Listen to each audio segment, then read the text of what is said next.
Kita satukan hati kita berdoa. Bapa di surga, kami mengucap syukur buat kesempatan malam hari ini, di mana Engkau menyertai kami sepanjang hari, dalam setiap aktivitas kami, dan kami percaya kekuatan yang baru mengalir bagi tubuh kami, dan malam hari ini kami disegarkan, kami disemangatkan oleh firman-Mu ya Tuhan, sehingga malam hari ini memperoleh sesuatu yang besar daripada Engkau, melalui hamba-Mu, Pastor DP Chang, yang mengajarkan buat kami semuanya.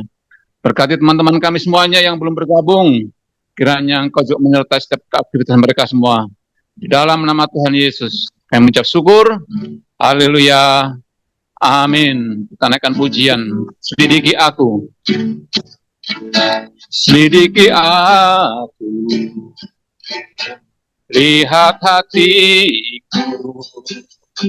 Apakah ku sungguh mengasihi Yesus yang Maha Tahu dan menilai hidupku, tak ada yang tersembunyi bagimu. Selidiki aku, selidiki aku, lihat hatiku, apakah ku sungguh mengasihi Yesus yang Maha Tahu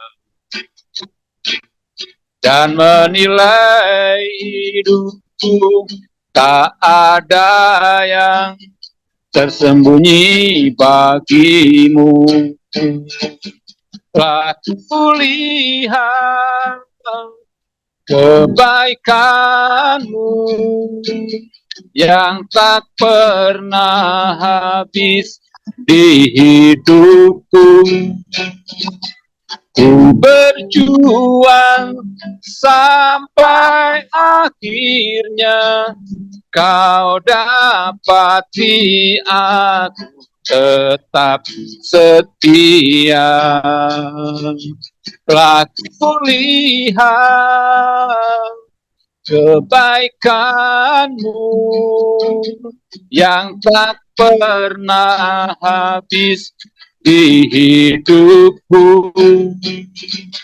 Ku berjuang sampai akhirnya Kau dapati aku tetap setia. Kenakan pujian dari awal. Selidiki aku, selidiki aku, lihat hatiku, apakah ku sungguh mengasihi Yesus yang Maha Tahu dan menilai hidupku, tak ada yang tersembunyi bagimu. Telah kulihat kebaikan-Mu yang tak pernah habis di hidupku.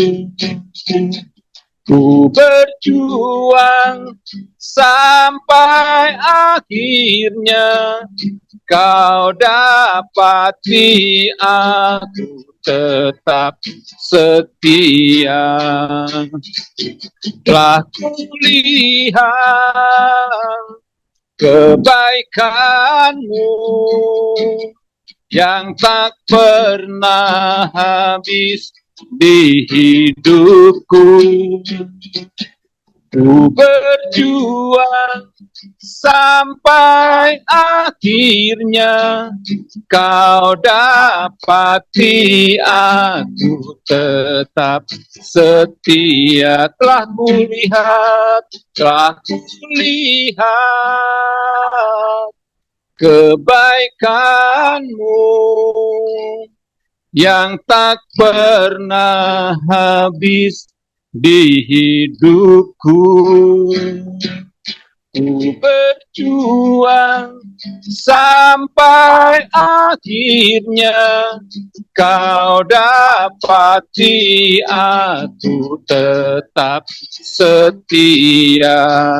Kau dapati aku tetap setia. Kau dapati aku tetap setia.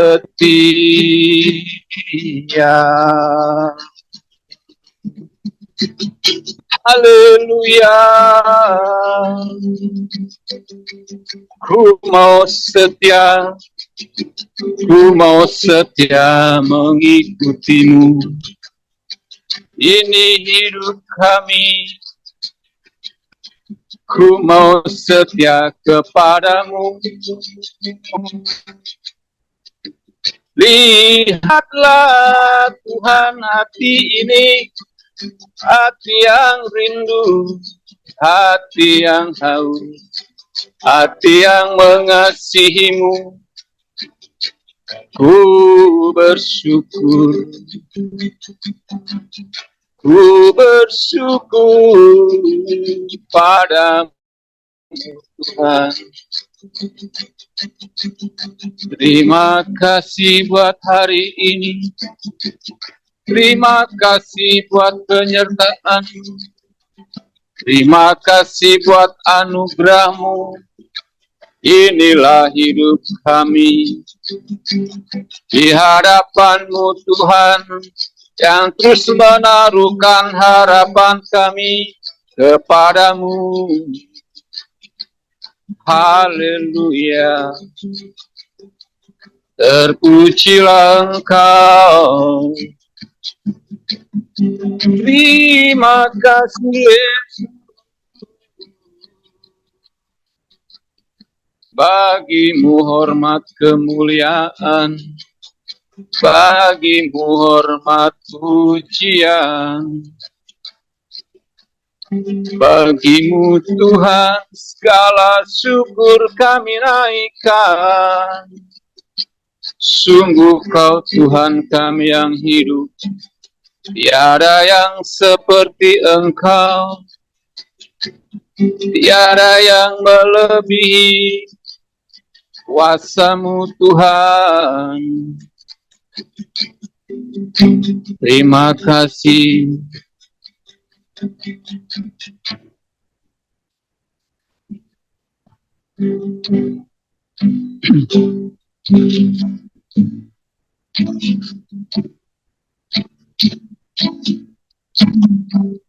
Ku berikan hatiku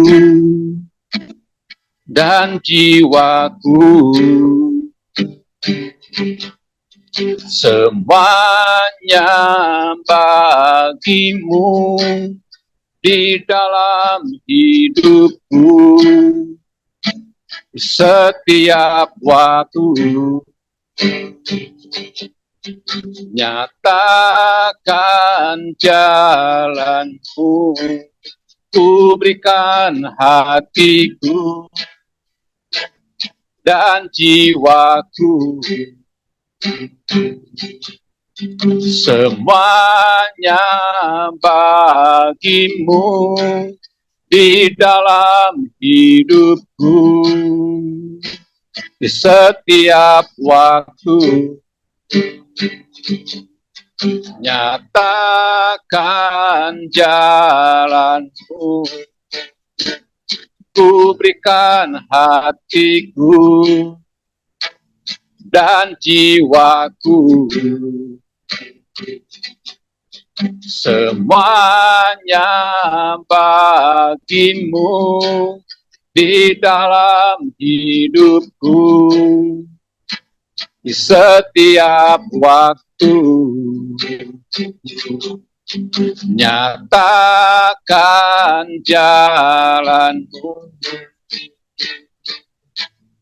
ku berikan hatiku dan jiwaku, semuanya bagimu di dalam hidupku di setiap waktu. Nyatakan jalanmu, ku berikan hatiku dan jiwaku,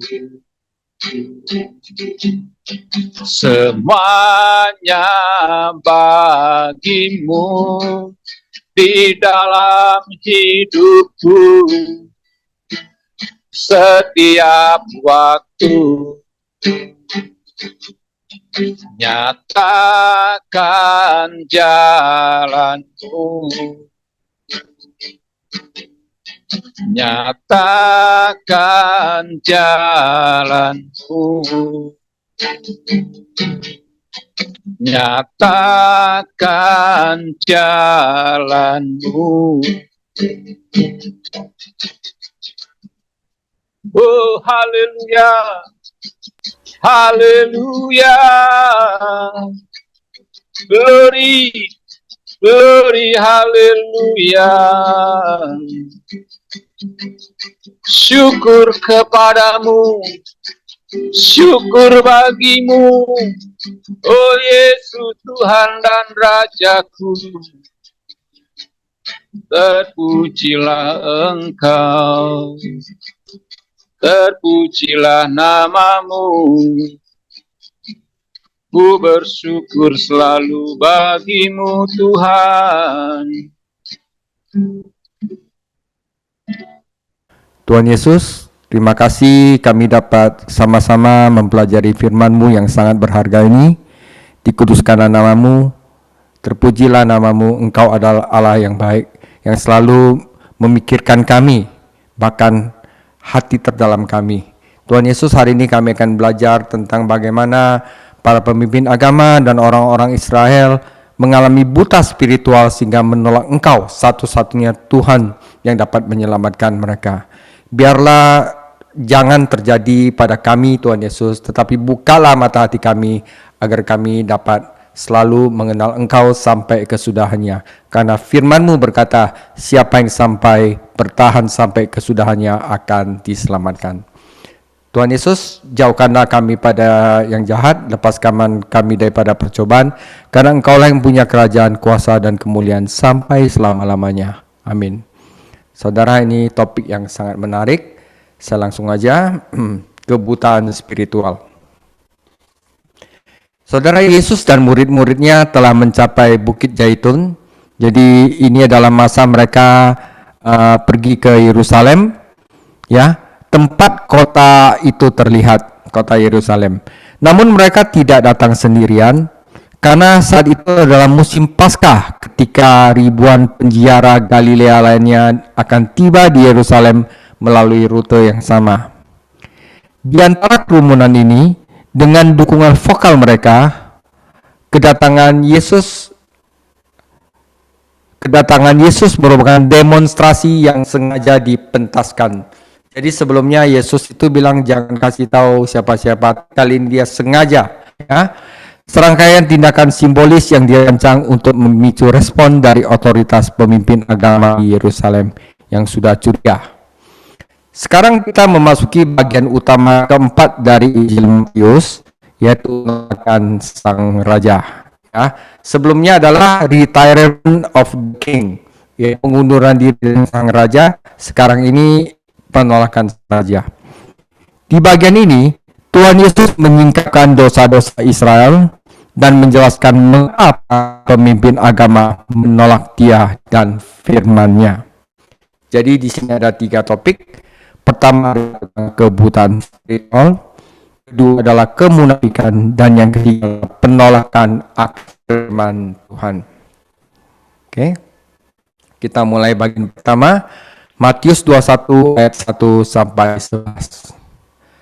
Ketika Yesus dan murid-muridnya dekat Yerusalem dan tiba di Betfage yang terletak di Bukit Zaitun, Yesus menyuruh 2 orang muridnya dengan pesan, pergilah ke kampung yang di depanmu itu, dan di situ kamu akan segera menemukan seekor keledai betina tertambat dan anaknya ada di dekatnya. Lepaskanlah keledai itu dan bawalah keduanya kepadaku. Dan jikalau ada orang menegur kamu, katakanlah, Tuhan memerlukannya, ia akan segera mengembalikannya. Hal itu supaya genaplah firman yang disampaikan oleh Nabi, katakanlah kepada putri Sion, lihat, rajamu datang kepadamu. Ia lemah lembut dan mengendarai seekor keledai beban yang mudah. Maka pergilah murid-murid itu dan berbuat seperti yang ditugaskan Yesus kepada mereka. Mereka membawa keledai betina itu bersama anaknya, lalu mengalasinya dengan pakaian mereka, dan Yesus pun naik ke atasnya. Orang banyak yang sangat besar jumlahnya menghamparkan pakaiannya di jalan. Ada pula yang memotong ranting-ranting dari pohon-pohon dan menyebarkan di jalan. Dan orang banyak yang berjalan di depan Yesus dan yang mengikutinya dari belakang berseru, katanya, Hosana bagi anak Daud, diberkatilah dia yang datang dalam nama Tuhan, Hosana di tempat yang maha tinggi. Ketika ia masuk ke Yerusalem, gemparlah seluruh kota itu dan orang-orang berkata, siapakah orang ini? Dan orang banyak itu menyaut, inilah Nabi Yesus dari Nazaret di Galilea. Saudara, karena saat itu adalah musim Paskah, mungkin ada sekitar 2 juta orang di dalam dan di sekitar Yerusalem. Ini adalah satu-satunya waktu dalam pelayanannya di mana Yesus benar-benar merencanakan dan mempromosikan demonstrasi publik. Ya. Hingga saat ini, ia telah memperingatkan orang untuk tidak memberitahu siapa dia, dan ia sengaja menghindari tempat-tempat umum. Itu ada di bagian ketiga, yaitu pengunduran diri sang raja. Tuhan sengaja tidak mau di tempat umum, dan kalau dia melakukan mujizat, dia suruh orang jangan kasih tahu siapa yang melakukan mujizat ini, karena dia mau suatu waktu untuk mengajari murid-muridnya. Mengapa Yesus sekarang merencanakan demonstrasi? Salah satu alasannya adalah karena ia menaati firman dan menggenapi nubuat yang dicatat dalam Zakaria 9 ayat 9. Nubuat ini hanya berlaku bagi Yesus Kristus karena ia adalah satu-satunya pribadi yang dapat membuktikan bahwa ia adalah Raja Israel. Kita biasanya tidak mengaitkan keledai yang hina dengan kekuasaan, tetapi sesungguhnya ini adalah hewan kerajaan para Yahudi. Raja Yahudi, ya. 1 Raja-Raja 1 ayat 33 menjelaskan itu. Dengan membandingkan kutipan Matius dengan nubuat asli dalam Zakaria, kita menemukan beberapa fakta menarik. Nubuat Zakaria dibuka dengan bersorak-sorailah dengan nyaring, tetapi Matius menghilangkan frasa ini. Ya, kita lihat Zakaria 9 ayat 9, bersorak-soraklah dengan nyaring, hai putri Sion, bersorak-sorailah hai putri Yerusalem, lihat rajamu datang kepadamu, ia adil dan jaya, ia lemah lembut dan mengendarai seekor keledai beban yang mudah. Ketika Yesus mendekati kota ini, Yesus bukannya ketawa, dia menangis. Bagaimana dia bisa bersukacita ketika penghakiman akan datang? Matius juga menghilangkan dia adil dan memiliki keselamatan. Kedatangan Tuhan kita ke Yerusalem adalah tindakan belas kasihan dan kasih karunia, bukan tindakan keadilan atau penghakiman. Dia memang memiliki keselamatan bagi mereka, tetapi saudara, mereka menolak untuk menerimanya. Nanti saat Israel berikutnya melihat sang raja, dia akan menunggangi dengan kuasa dan kemuliaan yang besar. Anak keledai ini belum pernah ditunggangi, tetapi ia dengan patuh menanggung bebannya. Namun perlu diingat bahwa penunggangnya adalah raja yang berkuasa atas segala kambing, domba, lembu, dan atas binatang-binatang di padang. Fakta bahwa Yesus menunggangi binatang ini dan mengendalikannya adalah bukti lain tentang kekuasaannya sebagai raja. Saudara, ada alasan kedua untuk demonstrasi di depan umum. Hal ini memaksa para pemimpin Yahudi untuk bertindak. Bertindak apa? Menyalibkan dia. Ketika mereka melihat demonstrasi spontan dari orang-orang, mereka menyimpulkan bahwa Yesus harus dihancurkan. Kitab suci menulis anak domba Allah disalibkan pada hari Paskah, dan demonstrasi popularitas Kristus ini mendorong orang-orang yang iri padanya, para penguasa, untuk bertindak. Orang-orang mengakui Yesus sebagai Raja mereka, baik melalui perkataan maupun perbuatan mereka. Mereka berseru Hosana, yang berarti selamatkanlah kami sekarang. Maksudnya sih selamatkan kami dari pemerintah Romawi, save us now. Mereka mengutip Mazmur 118 ayat 25 sampai 26, dan Mazmur ini jelas bersifat mesianis. Kemudian pada minggu itu Yesus sendiri akan merujuk pada Mazmur ini dan menerapkannya kepada dirinya sendiri. Ingatlah bahwa kumpulan orang Paskah ini terdiri setidaknya 3 kelompok, yaitu orang-orang Yahudi yang tinggal di Yerusalem, kumpulan orang-orang Galilea, dan orang-orang yang melihat Yesus membangkitkan Lazarus dari kematian. Membagikan berita tentang mujizat ini tidak diragukan lagi telah membantu menarik banyak orang. Orang-orang ingin melihat sendiri siapa pembuat mujizat ini. Namun, saudara, orang-orang Yahudi tetap tidak mengakui Yesus sebagai raja mereka. Ya. Jadi orang-orang Israel sampai sekarang pun banyak yang menolak Yesus ya. Lebih dari 99% orang Israel menolak Yesus. Saudara, apa yang menyebabkan kebutaan rohani Israel? Kita harus tahu. Karena ini berlaku sekarang juga ya. Alasannya adalah karena para pemimpin agama mereka telah merampas kebenaran firman mereka sendiri dan menggantikannya dengan tradisi buatan manusia. Saudara, kalau saat ini banyak orang yang tidak percaya kepada Yesus, itu karena para pemimpin agama merampas kebenaran firman yang benar dan menggantikannya dengan tradisi manusia. Kenapa? Karena pemimpin agama itu tidak tertarik pada kebenaran. Mereka hanya peduli untuk melindungi kepentingan mereka sendiri. Kami tidak mempunyai raja selain pada kaisar. Mereka memuliakan manusia, bukan Tuhan Yesus. Kami tidak mempunyai raja selain daripada kaisar adalah pengakuan mereka tentang kebutaan yang disengaja. Bahkan ketika mujizat-mujizat Tuhan Yesus yang telah dilakukan tidak meyakinkan mereka. Dan semakin lama mereka menolak kebenaran, semakin buta mereka jadinya. Itu saudara perlu diingat, kenapa orang-orang gak percaya sama Tuhan Yesus. Karena pemimpin agama merampas kebenaran firman itu sendiri dan menggantinya pada ritual buatan manusia. Ya. Oke, itu tentang kebutaan rohani. Nah, yang kedua tentang kemunafikan. Lalu setelah Yesus masuk dengan keledai, Yesus masuk ke bait Allah dan mengusir semua orang-orang yang berjual beli di halaman bait Allah.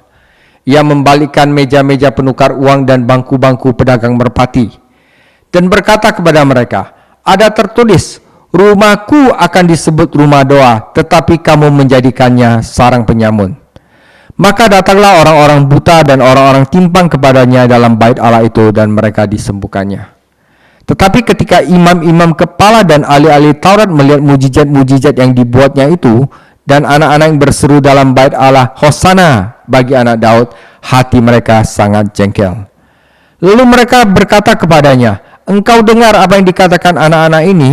Kata Yesus kepada mereka, aku dengar, belum pernahkah kamu baca dari mulut bayi-bayi dan anak-anak yang menyusu engkau telah menyediakan puji-pujian? Lalu ia meninggalkan mereka dan pergi ke luar kota Betania dan bermalam di situ. Pada pagi-pagi hari dalam perjalanannya ke kota, Yesus merasa lapar. Dekat jalan ia melihat pohon ara, lalu pergi ke situ, tetapi ia tidak mendapatkan apa-apa pada pohon itu selain daun-daunnya saja. Katanya kepada pohon itu, engkau tidak akan berbuah lagi selama-lamanya. Dan seketika itu juga keringlah pohon ara itu. Melihat kejadian itu, tercenganglah murid-muridnya lalu berkata, bagaimana mungkin pohon ara itu sekonyong-konyong menjadi kering?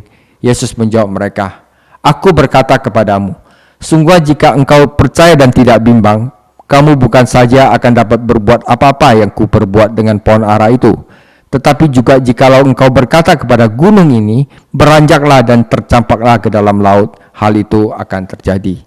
Dan apa saja yang kamu minta dalam doa dengan penuh kepercayaan, kamu akan menerimanya. Saudara, Yesus melakukan dua tindakan, membersihkan bait suci, mengutuk pohon ara, ya. Kedua tindakan tersebut bertentangan dengan cara pelayanannya yang biasa. Karena ia tidak datang ke bumi untuk menghakimi, tetapi untuk menyelamatkan. Nah, kedua tindakan ini menyingkapkan kemunafikannya Israel. Bait suci adalah sarang pencuri, dan itu adalah yang pertama, dan bangsa itu dilambangkan dengan pohon ara tidak berbuah. Nah, siapa yang tidak berbuah itu akan dibuang, saudara, ya. Karena itu kita harus tahu bahwa kita itu harus berbuah. Jadi kerusakan batin dan ketidakberhasilan lahiriah merupakan bukti kemunafikan mereka. Kita lihat satu-satu. Membersihkan bait suci. Yesus telah memulai pelayanannya dengan tindakan yang serupa. Ya, sekarang 3 tahun kemudian, bait suci dinodai lagi oleh bisnis keagamaan para pemimpin. Mereka telah mengubah pelataran orang-orang bukan Yahudi, ya, menjadi tempat di mana orang-orang Yahudi asing dapat menukar uang dan membeli kurban. Apa yang dimulai sebagai layanan dan kemudahan bagi pengunjung dari negara lain segera berubah menjadi bisnis yang menguntungkan. Para pedagang mengenakan harga yang sangat tinggi dan tidak seorang pun dapat bersaing dengan mereka atau menentang mereka, ya. Para sejarawan memberitahu kita bahwa Hanas, mantan imam besar, adalah pengelola perusahaan ini, dibantu oleh putra-putranya.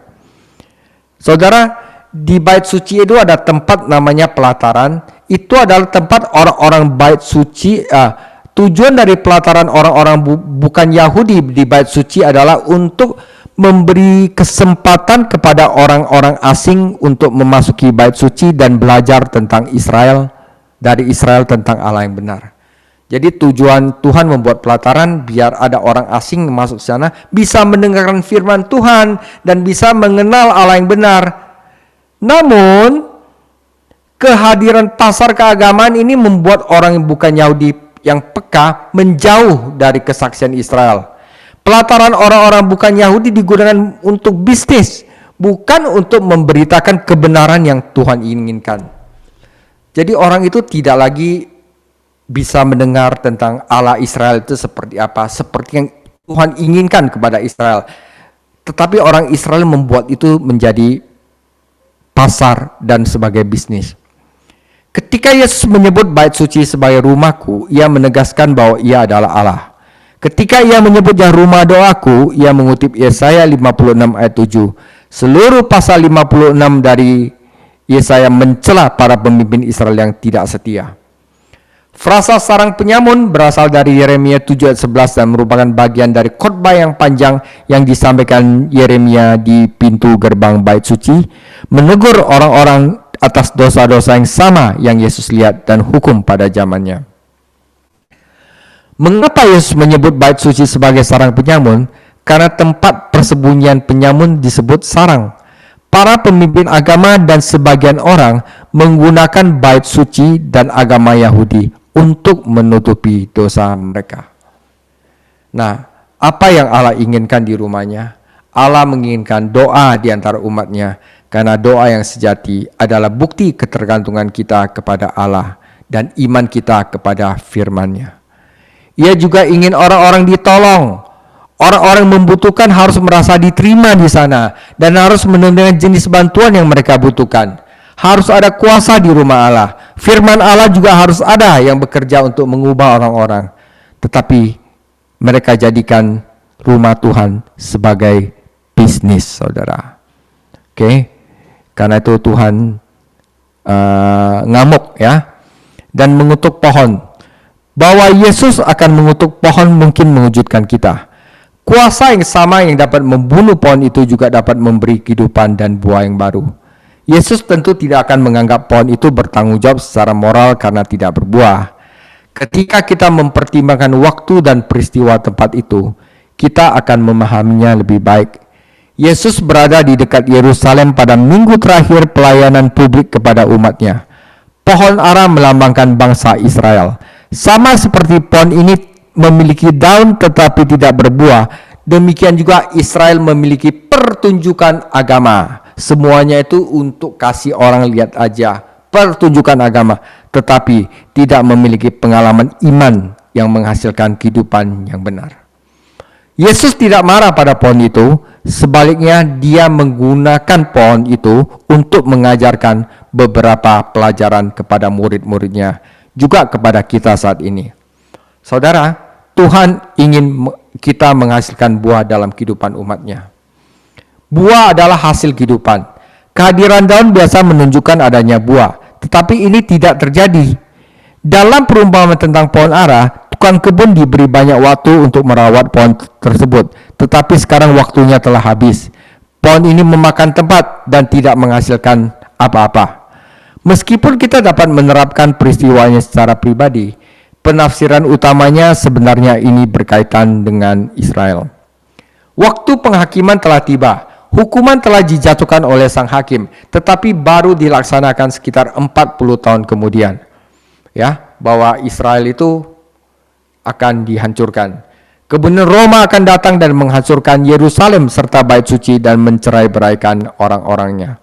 Ya, Yesus menggunakan peristiwa ini untuk mengajarkan kepada murid-muridnya pelajaran praktis tentang iman dan doa.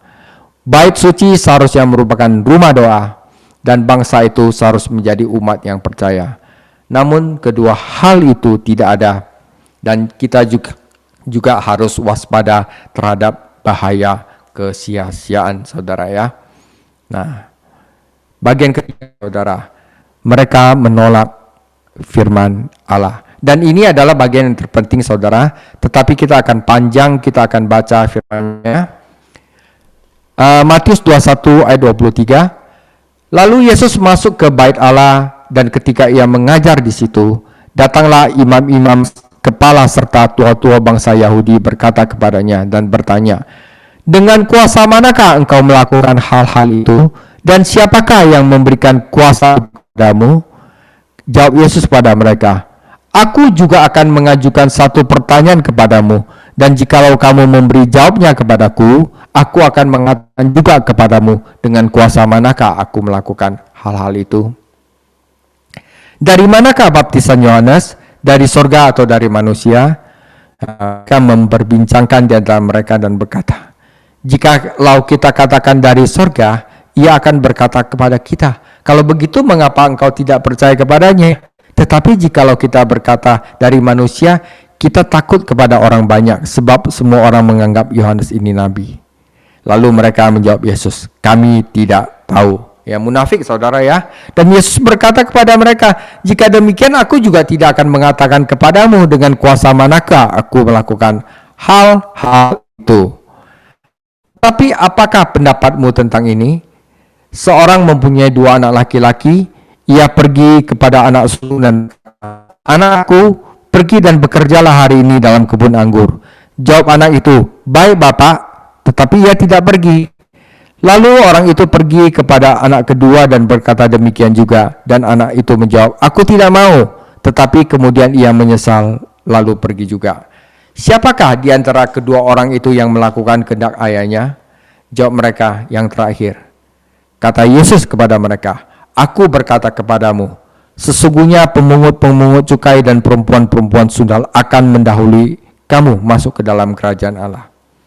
Sebab Yohanes datang untuk menunjukkan jalan kebenaran kepadamu, dan kamu tidak percaya kepadanya. Tetapi pemungut-pemungut cukai dan perempuan-perempuan sundal percaya kepadanya. Dan meskipun kamu melihatnya, tetapi kemudian kamu tidak menyesal dan kamu juga tidak percaya kepadanya. Dengarkanlah perumpamaan yang lain. Ada seorang tuan tanah membuka kebun anggur dan menanam pagar sekelilingnya. Ia menggali lubang tempat pemeras anggur dan mendirikan menara jaga di dalam kebun itu. Kemudian ia menyewakan kebun itu kepada penggarap-penggarap lalu berangkat ke negeri lain. Ketika hampir tiba musim petik, ia menyuruh hamba-hambanya kepada penggarap-penggarap itu untuk menerima hasil yang menjadi bagiannya. Tetapi penggarap-penggarap itu menangkap hamba-hambanya itu. Mereka memukul yang seorang, membunuh yang lain, melempari yang lain pula dengan batu. Kemudian Tuhan itu menyuruh pula hamba yang lain, lebih banyak dari yang semula, tetapi mereka pun diperlakukan seperti kawan-kawan mereka. Akhirnya Ia menyuruh anaknya kepada mereka, katanya, anakku akan mereka segani. Tetapi ketika penggarap-penggarap itu melihat anaknya itu, mereka berkata seorang yang lain, ini adalah ahli waris, mari kita bunuh dia, supaya warisannya menjadi milik kita. Mereka menangkapnya dan melemparkannya keluar kebun anggur itu, lalu membunuhnya. Maka apabila tuan kebun anggur itu datang, apa yang dilakukannya dengan penggarap-penggarap itu?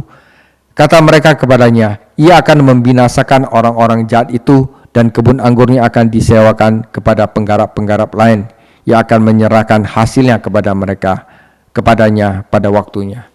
Kata Yesus kepada mereka, belum pernahkah kamu baca dalam kitab suci, batu yang dibuang oleh tukang-tukang bangunan telah menjadi batu penjuru. Hal itu terjadi dari pihak Tuhan, suatu perbuatan ajaib di mata kita. Sebab itu aku berkata kepadamu, bahwa Allah akan diambil daripadamu dan akan diberikan kepada suatu bangsa yang akan menghasilkan buah kerajaan itu.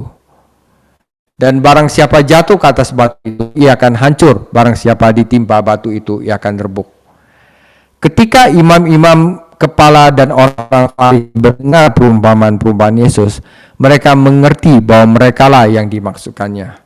Dan mereka berusaha untuk menangkap dia, tetapi mereka takut kepada orang banyak itu menganggap dia nabi. Lalu Yesus berbicara pula dalam perumpamaan kepada mereka. Hal kerajaan surga seumpama seorang raja yang mengadakan perjamuan kawin untuk anaknya. Ia menyuruh hamba-hambanya memanggil orang-orang yang telah diundang ke perjamuan kawin itu, tetapi orang-orang itu tidak mau datang.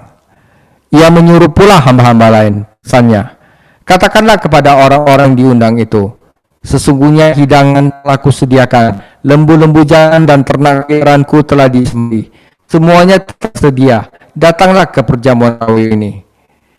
Tapi orang-orang diundangnya itu tidak mengindahkannya. Ada yang pergi ke ladangnya, ada yang pergi mengurus usahanya, dan yang menangkap hambanya itu menyiksa dan membunuhnya. Maka murka itu, lalu menyuruh pasukan ke sana untuk membinasakan pembunuh-pembunuh itu dan membakar kota mereka.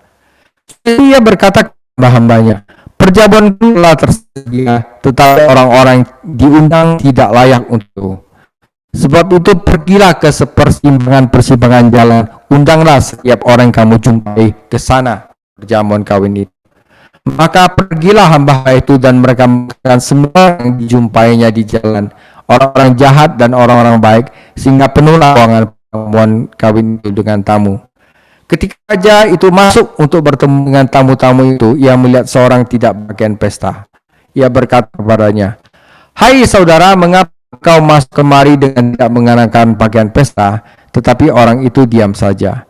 Kata raja kepada hambanya, ikatlah kaki tangannya dan campakkanlah orang itu dalam kegelapan paling gelap.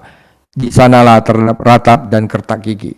Sebab banyak yang dipanggil, tetapi sedikit yang dipilih. Nah, saudara, agak panjang ya. Nah, saudara, penolakan akan firman Tuhan ya. Rangkaian 3 perumpamaan ini muncul dari permintaan para imam dan kepala agar Yesus menjelaskan wewenang apa yang dia miliki, otoritas apa yang dia miliki untuk membersihkan bait suci. Ya, saudara. Sebagai penjaga kehidupan rohani bangsa itu, mereka berhak mengajukan pertanyaan ini. Namun kita heran dengan ketidaktahuan mereka.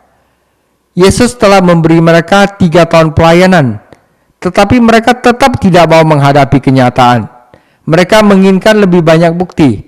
Ya, pada dasar hatinya sendiri aja yang tidak rela ya untuk mengakui bahwa Yesus adalah Tuhan. Dalam membawa mereka ke pelayanan Yohanes Pembaptis, Yesus tidak berusaha menghindari masalah tersebut. Karena Yohanes Pembaptis telah mempersiapkan jalan bagi Yesus. Jika para penguasa menerima pelayanan Yohanes Pembaptis, mereka pasti akan menerima Yesus. Sebaliknya, para pemimpin agama mengizinkan Herodes untuk menangkap Yohanes dan membunuhnya. Jika mereka tidak menerima otoritas dari Yohanes, mereka juga tidak akan menerima otoritas dari Yesus. Karena Yohanes dan Yesus diutus oleh Allah. Merupakan prinsip dasar kehidupan Kristen bahwa kita tidak dapat mempelajari kebenaran baru jika kita tidak dapat menaati apa yang Allah katakan kepada kita. Barang siapa yang mau melakukan kehendaknya, ia akan tahu entah ajaran-ajaran itu berasal dari Allah. Para pemimpin agama telah menolak kebenaran yang diberitakan oleh Yohanes Pembaptis. Dan karena itu Yesus tidak dapat memberikan kebenaran yang baru. Karena baik Yesus maupun Yohanes berada di bawah kepemimpinan otoritas yang sama. Sebenarnya apa yang terjadi waktu mereka itu membunuh Yohanes Pembaptis, mereka sebenarnya telah menolak Allah Bapa. Karena Yohanes Pembaptis adalah utusan dari Allah Bapa. Ya. Kebun anggur, pada perumpamaan kebun anggur tentu saya berbicara tentang bangsa Israel. Kedua anak ini mewakili dua golongan bangsa di bangsa itu. Orang religius yang merasa benar sendiri, anak sulung, dan orang-orang pemungut cukai dan orang-orang berdosa. Ketika Yohanes datang melayani, orang banyak yang religius menunjukkan minat yang besar terhadap pekerjaannya. Tetapi mereka tidak mau bertobat dan merendahkan diri serta dibaptis. Namun orang banyak yang tidak religius, yaitu orang-orang sundal dan pemungut cukai, mengakui dosa-dosa mereka dan menaati perkataan Yohanes dan dibaptis. Para pemimpin agama itu melakukan dua dosa. Mereka tidak percaya pada pesan Yohanes dan mereka tidak mau bertobat dari dosa-dosa mereka. Tentu saja para pemimpin merasa bahwa mereka tidak perlu bertobat. Namun ketika mereka melihat apa yang dilakukan pertobatan bagi bangsa pemungut cukai dan orang berdosa, mereka harusnya yakin bahwa pesan Yohanes itu benar dan keselamatan itu nyata. Berulang kali pemimpin agama itu menolak bukti nyata yang diberikan Allah kepada mereka. Penolakan mereka terhadap Yohanes adalah penolakan terhadap Bapa yang telah mengutusnya. Namun saudara, walaupun mereka telah menolak Bapa, Allah itu murah hati, ya, dan bukan mengirimkan penghakiman, tapi Dia kirim anaknya. Ini mengarah ke perumpamaan berikutnya, ya. Mereka menolak sang anak. Pertama mereka menolak Bapak, tapi karena Bapaknya murah hati, oke lah, sekarang saya kirim anak. Ya, kita masih berada di kebun anggur. Perumpamaan ini didasarkan Yesaya 5 ayat 1 sampai 7, dan di dalamnya Yesus mengingatkan orang-orang Yahudi tentang kebaikan Allah kepada mereka sebagai suatu bangsa. Allah membebaskan mereka dari Mesir, menanam mereka di tanah yang subur, yang berlimpah susu dan madu. Ia telah memberikan mereka berkat-berkat jasmani dan rohani, dan hanya meminta mereka untuk menghasilkan buah untuk kemuliaannya, untuk menjadi berkat bagi bangsa-bangsa lain. Dari waktu ke waktu, Allah mengutus hamba-hambanya yaitu para nabi kepada orang-orang ini untuk menerima buah. Namun, orang-orang ini memperlakukan hamba-hamba itu dengan buruk. Ada yang menolak, ada yang membunuh, ada yang melempari batu. Apa yang seharusnya dilakukan tuan rumah? Ia bisa saja mengirim pasukannya untuk menghancurkan orang-orang jahat ini. Namun sebaliknya, ia mengirim putranya sendiri kepada mereka, yaitu Yesus Kristus, yaitu anak Allah. Ia adalah ahli waris. Harusnya mereka menerima dan menghormati sang anak. Orang-orang ini tetapi mengusirnya keluar dari kebun anggur dan membunuhnya. Yesus disalibkan di luar pintu gerbang, ditolak oleh bangsanya sendiri. Orang-orang mendengarkan perumpamaan ini terperangkap dalam drama itu dan tidak menyadari bahwa mereka menjatuhkan hukuman atas diri mereka sendiri. Yesus mengutip Mazmur 118 ayat 22-23 untuk menjelaskan bahwa Dia adalah anak itu dan para pemimpin agama adalah penggarap-penggarap pohon anggur yang harusnya menghasilkan buah. Orang banyak telah mengutip dari Mazmur 118 ayat 26 ketika mereka menyambut Yesus di kota. Jadi, kitab suci ini masih segar dalam pikiran para penguasa. Seringkali dalam perjanjian lama, Allah disebut batu karang atau batu penjuru. Batu ini merupakan gelar mesianis. Bagi Israel, Yesus adalah batu sandungan. Israel menolak Mesias, tetapi melalui kebangkitan dan kematiannya, Yesus menciptakan gereja. Bagi gereja, Yesus adalah batu fondasi, kepala penjuru.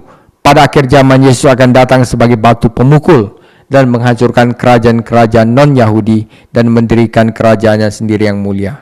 Tentu saja para pemimpin Yahudi mengetahui makna mesianis dari kitab suci yang dikutip Yesus. Mereka adalah para tukang bangunan yang menolak batu itu.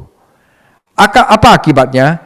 Salah satu alasannya kerajaan Israel itu akan diambil dari Israel dan diberikan kepada bangsa lain, yaitu gereja.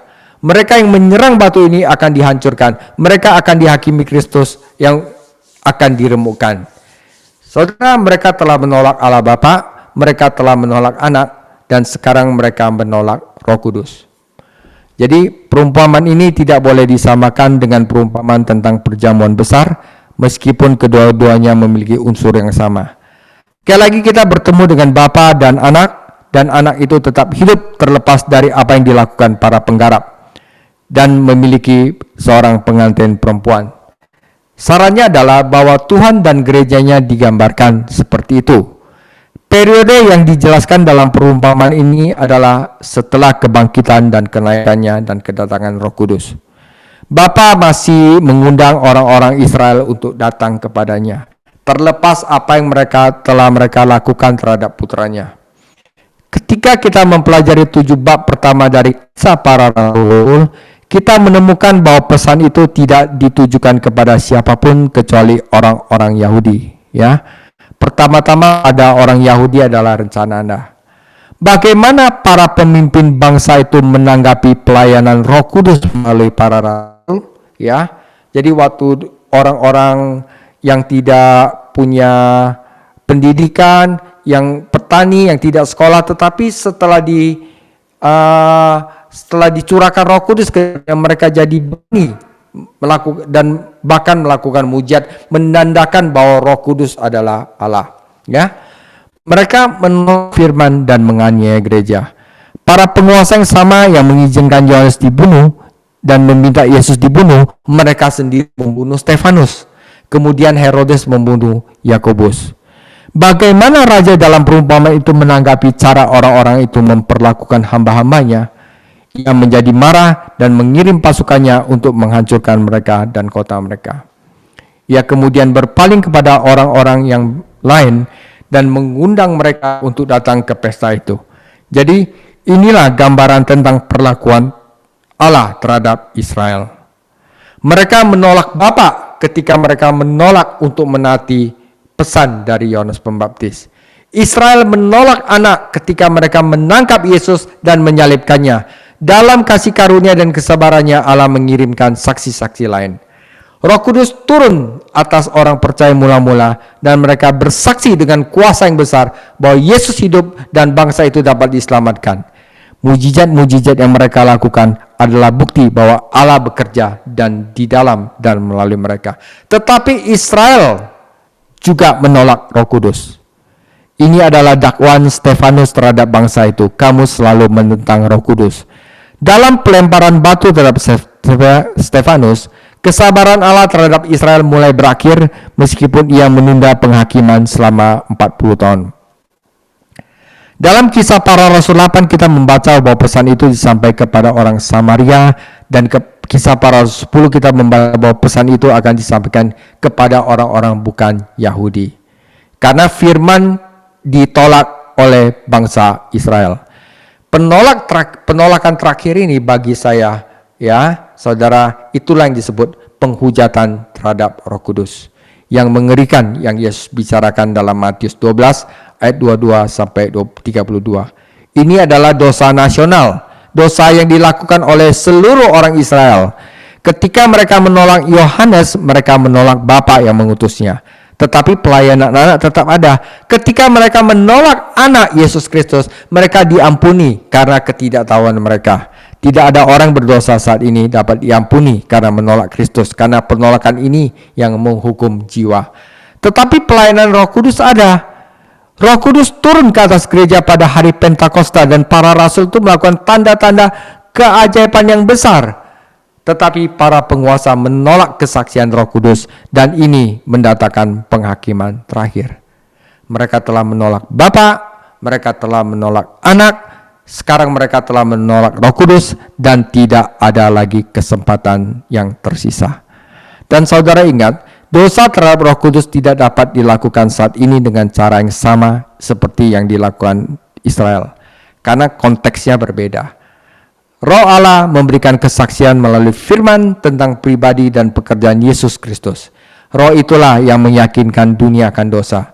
Roh dapat ditolak oleh orang-orang tidak percaya, tetapi tidak ada seorang pun tahu saat-saat Kristus di mana Roh berhenti menangani orang berdosa yang terhilang. Penutup, saudara, pakaian pesta untuk kita pakai, ya, telah disediakan oleh tuan rumah sehingga setiap orang dapat berpakaian dengan pantas dan orang miskin tidak merasa mencolok. Keselamatan telah bersifat pribadi dan individual. Kita harus menerima apa yang Allah berikan kepada kita, yaitu apa? Kebenaran Kristus, dan tidak mencoba melakukannya sendiri. Ya, jangan kita datang tanpa baju pesta karena kita merasa kita melakukan sendiri. Kenakanlah baju pesta yang telah diberikan Allah, yaitu kebenaran dari Kristus.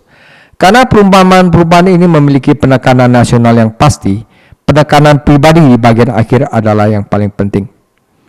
Saudara, para pemimpin bangsa, ya, itu bersalah karena kebutaan rohani, kemunafikan, dan penolakan yang disengaja terhadap firman Tuhan. Saudara, hati-hati. Sekarang kita jangan sampai menolak firman yang berharga dari Tuhan Yesus. Bukannya mereka menerima firman yang berharga ini dari Tuhan Yesus dan bertobat, mereka memutuskan untuk menyerangnya dan bahkan berdebat kepadanya. Dan hasilnya adalah penghakiman. Saudara, kita harus berhati-hati untuk tidak mengikuti contoh ketidaktaatan mereka. Jangan percaya kepada pemimpin agama yang merampas kebenaran firman Tuhan dan menggantinya dengan tradisi buatan manusia atau ritual-ritual. Ya, saudara, itu. Nah, nanti kita akan lanjutkan minggu depan Matius 22 ayat 15 sampai 46. Sang Raja mempertahankan kebenarannya. Tuhan Yesus memberkati. Haleluya. Yuk kita akhiri pada kita kenakan satu pujian, Ku Bawa Hidupku. Ku bawa hidupku sekarang ke tempat kudus-Mu, Tuhan. Di mezbah-Mu ku serahkan seluruh hidup.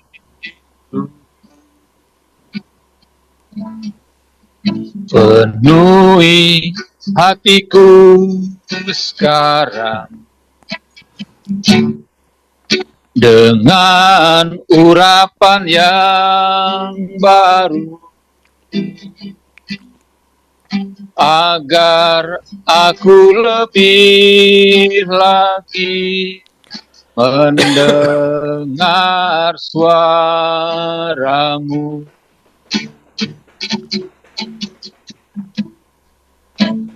Jadikan aku, Tuhan, rumah doa-Mu,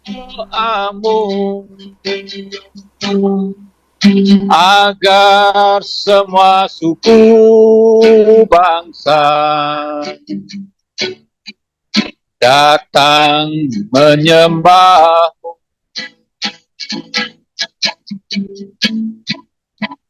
Jadikan aku, Tuhan, rumah doa-Mu,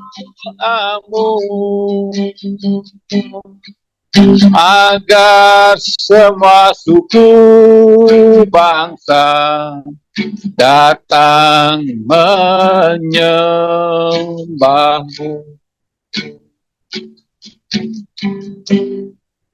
Agar semua suku bangsa datang menyembah-Mu.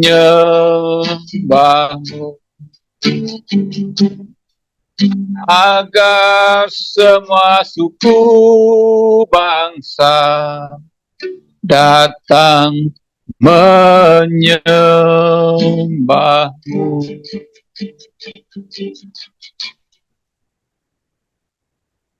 Haleluya. Syukur kepadamu Tuhan.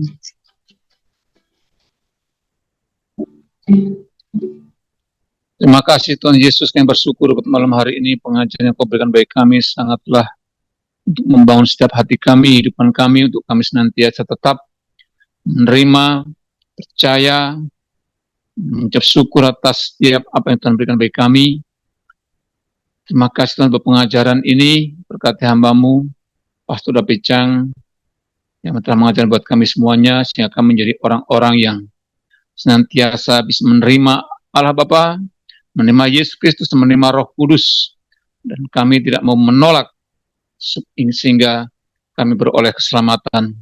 Terima kasih juga kami masuk dalam bagian orang-orang yang dipanggil, bagian orang-orang yang dipilih, dan kami tetap menjadi bagian orang-orang yang tetap setia mengikuti Engkau. Terima kasih Tuhan Yesus, berkati hamba-Mu, pada Becang terus tambah-tambahkan hikmat, pewahyuan dari Roh Kudus mengalir, sehingga Tuhan memakai hamba-Mu ini dalam pengajaran-pengajarannya, sesuai dengan talent karunia yang Tuhan berikan sebagai guru, sebagai pengajar, untuk membawa kami semakin hari semakin mengenal. Kami mau mengenal Engkau lebih dan lebih dalam lagi. Terima kasih berkat hamba-Mu dalam pekerjaan, dalam pelayanan, dalam rumah tangganya. Kami serahkan sepenuhnya dalam tangan kasih kuasa-Mu di dalam nama Tuhan Yesus. Juga malam hari ini kami yang ada dalam kelas ini, kiranya juga memberkati kami dengan hikmat yang daripada Roh Kudus mengalir setiap kami, sehingga kami boleh mengerti, kami boleh memahami betapa pentingnya kami untuk mengenal Engkau Tuhan, betapa pentingnya untuk kami menjadi rumah doa-Mu, betapa pentingnya Tuhan kami menjadi bait suci-Mu yang tidak dicemari oleh hal-hal duniawi, oleh hal-hal yang membawa kami kepada hal-hal yang di luar pengurusan Engkau ya Tuhan. Terima kasih yang bersyukur buat malam hari ini. Kiranya Tuhan memberikan kami hikmat pengertian di dalam nama Tuhan Yesus. Tambah-tambahkan iman kami, pengenalan kami akan Engkau, dan berikan kami kekuatan, kesehatan, sehingga kami tetap setia mengiring Engkau sampai akhir, menutup mata di dalam nama Tuhan Yesus. Biar malam hari ini Tuhan, Engkau juga memberkati teman-teman kami yang tidak sempat bergabung sama-sama dengan kami. Kiranya Tuhan juga memberkati mereka semuanya di dalam setiap aktivitas mereka, sehingga mereka merasakan campur tangan Tuhan, sehingga mereka boleh mengenal dan percaya, menerima Allah Bapa, Yesus, dan Roh Kudus dalam kehidupan mereka semuanya. Di dalam nama Tuhan Yesus, kami mengakhiri bersama malam hari ini dengan menerima berkat yang daripada Tuhan. Mari kita terima berkat dari Tuhan Yesus. Semoga Allah damai sejahtera menguduskan kamu seluruhnya, dan semoga roh, jiwa, dan tubuhmu terpelihara sempurna tak catat pada kedatangan Tuhan Yesus, Tuhan kita. Kasih karunia Yesus Kristus selalu menyertai kita sekarang sampai selama-lamanya.